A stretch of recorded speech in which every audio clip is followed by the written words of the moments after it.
O governo federal está de ouvidos tampados.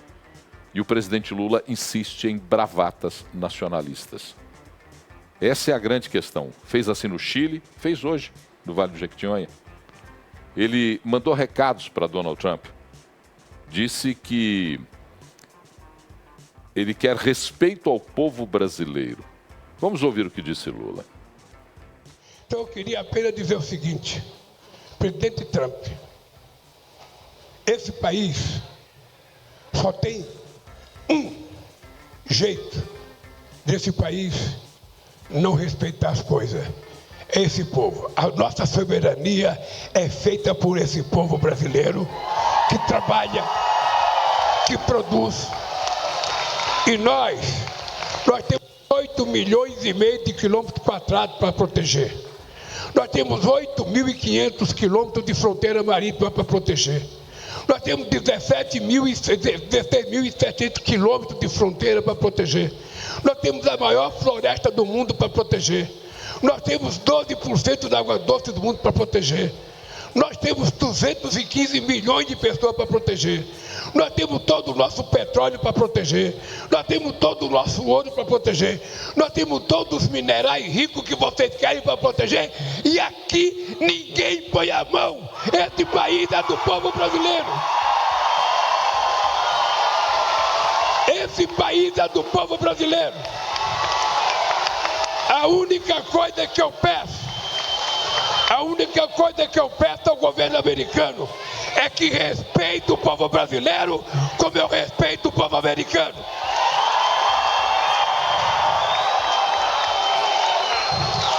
Eu tenho, Pacheco, uma belíssima relação há mais de 40 anos com os trabalhadores americanos. E respeito o povo americano. É um povo trabalhador, é um povo vencedor. E o Trump foi eleito para ser presidente deles. Imperador do mundo nós não queremos. É interessante, porque esse discurso é um discurso para convertidos. É uma fala para convertidos, é pregar para convertidos. De fato, tem pouca efetividade, né? Nenhuma. E outra coisa, ao passo, veja bem, ao invés de bravatas, o presidente da República, que é o gestor público da nação, deveria estar conduzindo seus ministros, a sua equipe, o seu staff de negociação, para uma conversa com o governo americano. Você quer ver como é significativa essa ausência de ações? Você teve a oportunidade de ouvir hoje a entrevista dada por Fernando Haddad? Eu ouvi. Voz titubeante, amargurada, um ministro no acaso. O ministro da Economia brasileira atribui ao seu secretário executivo a responsabilidade de conversar com as autoridades americanas. O Paulo, em uma declaração, entrevista hoje de Donald Trump, ele colocou mais dificuldades nessa negociação, né? Ele falou que as tarifas de 50% estão sendo impostas a países com quem os Estados Unidos não estão se dando bem. Aquela forma também meio atabalhoada, meio amalucada de Donald Trump, né, sempre se referir, mas ele está firme na posição dele. E é aquilo que eu falei, eu vejo o discurso de Lula, você falou que é um discurso para convertidos, porque, gente, parece evidente, não é uma implicância... Eu acho que não é uma implicância pessoal com o que faz o presidente da República. É uma visão crítica. O que ele acha que vai acontecer? Quando ele começa a berrar loucamente, mal articulando as palavras como ele anda ultimamente, ele entende o quê? Que o presidente Donald Trump vai ouvir aquilo e vai falar: ah, não, então se Lula está falando, tá ok, então vou mudar meu comportamento. É ridículo. Sabe? Ele vai fazer, sabe, em quem vai bater esse discurso? O que vai resolver do problema prático que é, daqui a 6 dias, o Brasil vai encarar tarifas extras de 50% nas suas exportações para os Estados Unidos. O setor de aço vai sofrer, o setor de fruticultura vai sofrer, tem até entidade norte-americana recorrendo à justiça para impedir, porque para eles também vai ser ruim. O setor de bares e restaurantes nos Estados Unidos hoje manifestou-se dizendo que vai recorrer ao governo americano dizendo da dependência que tem o setor de bares e restaurantes com as exportações brasileiras. Pois é. Mas isso é uma questão de negociação, Luiz. É uma questão de negociação, é isso que eu estou dizendo. É uma questão de sentar e conversar, coisa que parece que o governo brasileiro não está fazendo. Mandaram lá um comitê, representantes... Poxa, agora, falta uma semana. Não, e os senadores saíram... É bom você tocar nesse assunto. O senador Jacques Wagner, do PT, é um dos que compõe essa comitiva de senadores que foi aos Estados Unidos. O senador Carlos Viana, de Minas Gerais, também faz parte dela. Jacques Wagner vai lá para ameaçar falando que a gente está indo para a China. Assim? Vê se pode, na hora de negociar... Os produtos não são substituídos, não é uma coisa não substitui a outra. Exatamente isso. Que sandice. Jacques Wagner disse que vai dizer ao governo americano que se eles não quiserem os nossos produtos, nós vamos cada vez mais ficar dependentes da China. Gente, e é uma questão também de inteligência. Nós vamos ficar próximos da China, mas eu vou esperar até o que você vai falar aí, que eu tenho um dado importante para trazer. Não é um dado, uma informação importante para a gente acrescentar nessa conversa aqui. Não, porque o que eu quero falar é simples. Veja como a China se comporta em negociações comerciais internacionais. Ou a gente se esqueceu o que aconteceu com o caso da gripe aviária no Brasil? Não, antes da gripe aviária. As carnes, as frutas brasileiras. Quando a China quer derrubar o preço do frango, a China proíbe o frango de chegar lá. Então, é esse parceiro comercial que nós queremos? Nós vamos abrir mão de um parceiro comercial como os Estados Unidos, com a tradição comercial que nós temos com os Estados Unidos, para cair na mão dos chineses? Mas não é só essa questão. O que eu queria trazer para essa conversa, Paulo, por exemplo, nós conversamos recentemente na programação da 98 News com, eu infelizmente não vou me lembrar o nome, mas um representante do Sindicato da Indústria de Construção de Eletroeletrônicos no Brasil. O Brasil fornece para os Estados Unidos um volume muito grande de geradores, por exemplo, para data centers. Geradores feitos para a indústria em geral, né, geradores elétricos, e para data centers. A China não precisa desse produto brasileiro. Não é que eu não posso confiar na China. A China produz isso lá em quantidade enorme para eles e para o resto do mundo. A China exporta esses produtos, né, os geradores elétricos, mais do que o Brasil. Só que os Estados Unidos são um mercado importante para o Brasil. O Brasil vende muito para lá. E vai deixar de vender, porque os preços vão ficar inviáveis. Na verdade, o que vai acontecer é que a China... Os Estados Unidos que estão caindo no colo da China, ou a China está caindo no colo dos Estados Unidos, por exemplo, neste setor. Porque eles vão parar de comprar da gente, porque não vai valer mais a pena, porque eles vão custar 50% mais caro, e pode ser que comprem da China, que é quem produz esse tipo de gerador. A China não vai comprar do Brasil. O Brasil não vai encontrar geradores enormes, gente. Estou falando de geradores grandes para a indústria. O Brasil não vai encontrar outros países que consigam comprar do Brasil esse tipo de produto, principalmente porque a logística é complicada. Você embarcar um produto desse é complicado, você cruzar o país com um produto desse é complicado, você cruzar um continente é complicado. Então a Europa, mesmo que quisesse, não valeria a pena comprar do Brasil.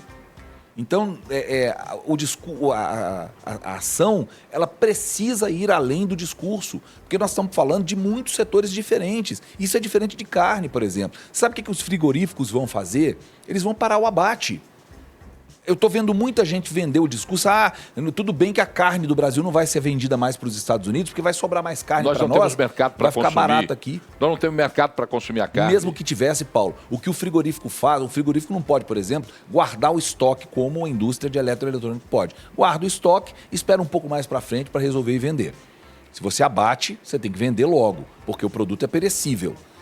Só que ele para de abater. O boi vai continuar no pasto tranquilamente confinado. Aí é que tá. E olha como é que essa cadeia ela é perniciosa. Se o frigorífico para de abater, o criador para de fazer a recria ou a cria. Exato. Diminui a produção e mata matrizes. Aí, se um dia, porventura, nós tivermos um mercado recuperado, nós teremos que esperar o tempo da recomposição dos plantéis. Gente, mas isso é quem não conhece as realidades. Então, quem está vendendo a ideia de que o preço da carne vai cair aqui dentro, não está só mentindo. não está só desinformado, está mentindo. Está mentindo. Está mentindo. Porque o que pode acontecer é exatamente o contrário. É diminuir o volume de carne produzida para ser colocada em frigorífico e isso fazer com que o preço aumente, porque o Brasil vai ter que começar a importar carne, na verdade. E tem uma coisa importante que o Gustavo Andrade disse hoje, dentro do mesmo programa que você falou, que a gente trouxe aí a entrevista com o Flávio Roscoe. Gustavo Andrade, nosso economista, trabalha conosco aqui na 98 News, né, na Rede 98. Ele falou sobre uma outra possibilidade, Paulo, que os outros países da América do Sul começarem a comprar e produzir produtos que a gente não vai conseguir comprar e produzir por causa da reciprocidade. E eles têm acesso ao Brasil. Então é possível até que o Brasil migre o consumo para países como Chile, Colômbia e Argentina. Foi isso que ele falou, não foi? Não, e falou mais ainda. A preocupação, o governo americano anunciou o investimento da criação na América do Sul, isso antes do tarifaço, de alguns data centers, vendo a condição de mão de obra, vendo algumas questões positivas. O Brasil era um dos polos estudados para a implantação desses data centers. A partir de agora não será mais. Então o investimento americano para os data centers irá para a Colômbia, para a Argentina, para o Chile, para o Uruguai. Não virá para o Brasil. Essa questão, o governo brasileiro é tão inábil nessa questão que não percebe quanto é perverso não conversar com o Donald Trump ou com o governo americano nesse momento. E aqueles que estão dizendo que Trump impôs uma condição política para o tarifaço, não. Trump fez primeiro um alerta, sob o ponto de vista político, ele embutiu esse alerta, que aliás é descabido, tá? Eu falei desde o primeiro momento, o Luiz falou sobre isso também, é descabido. Aquela vinculação de anistia a presos do 8 de janeiro, de fim de processo contra Bolsonaro, vinculando ao tarifaço, isso é absolutamente descabido e sem sentido. Porque, vejamos, as ameaças políticas a partir daí foram feitas por Trump o tempo inteiro. Caçou visto de ministros, de familiares. Mas e aí, qual é a próxima ação política de Trump? Nenhuma. O que ele pode fazer a partir de agora? Ele já gastou todas as suas armas políticas. Não resta mais nada. Então a ida de Eduardo Bolsonaro, o fomento a essa discussão ligando política, ela é inócua. A questão é comercial. O que detonou tudo isso foi a posição brasileira nos BRICS e as falas constantes de que o Brasil se alinharia à contrária à hegemonia americana comercial. Pronto. Isso é que provocou essa questão toda. Não há outra provocação central. Só que as pessoas querem criar narrativas, mudar os fatos.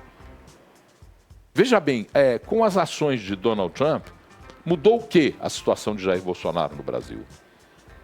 Com as ações de Donald Trump, mudou o que o julgamento dos presos do 8 de janeiro? E não vai mudar. Não vai mudar. Não vai mudar porque, pelo menos, aí neste ponto, vale a questão de soberania. Isso Exatamente. é soberania, exatamente.